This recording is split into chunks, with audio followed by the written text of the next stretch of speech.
এটা Redmi note 9। তো এটার প্রবলেম হচ্ছে এটা এমআই লোগোতে এমআই স্টাক হয়, মানে এমআইতে জাস্ট আসতো আর অটোমেটিক রিস্টার্ট নিত। MI essay on of, MI logo essay on of হতো। তো এই প্রবলেমটা আমরা সলভ করি, যে একটা দোকানদারের ফোন, এই প্রবলেমটা আমরা সলভ করি। এটার 4G আইসির প্রবলেম ছিল। তো অনেকে ভেবে যে এটা পাওয়ার আইসির প্রবলেম, কেউ কেউ ভেবে যে এটা র্যামের প্রবলেম, আবার কেউ ভেবেছে এটা সিপিইউর প্রবলেম। তো না, এটা সেরকম কিছু সমস্যা না। এই সমস্যাটা হচ্ছে সম্পূর্ণ পরিমাণে 4G আইসির প্রবলেম।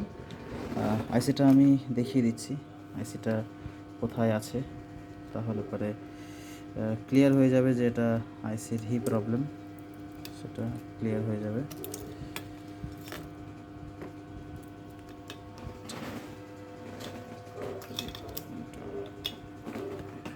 নিচে রেখে দিই,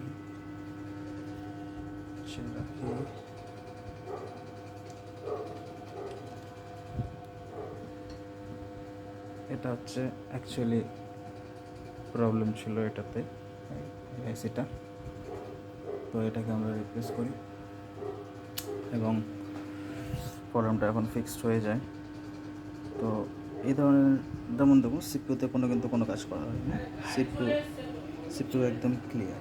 সিপিইউ এখানে দেখিয়ে দিচ্ছি আপনাদেরকে, দেখুন সিপিইউ পুরো ক্লিয়ার। সিপিইউতে কিন্তু কোনো কাজ করে না। এগুলো কিন্তু ম্যানুফ্যাকচারিং পেস্ট, এগুলো কিন্তু আমাদের দ্বারা না, এগুলো কিন্তু ম্যানুফ্যাকচারিং পেস্ট, একদম পুরো কমপ্লিটলি সিল্ড রয়েছে। দেখলে বুঝতে পারছেন যে একদম কমপ্লিটলি সিল্ড রয়েছে, কোনো রকম কিন্তু কোনো এখানে ইয়ে নেই।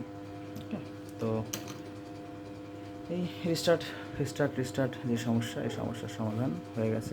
এখন আমরা এই ফোনটি কাস্টমারকে ডেলিভারি করার জন্য একদম রেডি। এটা আমরা কাস্টমারকে ডেলিভারি করব।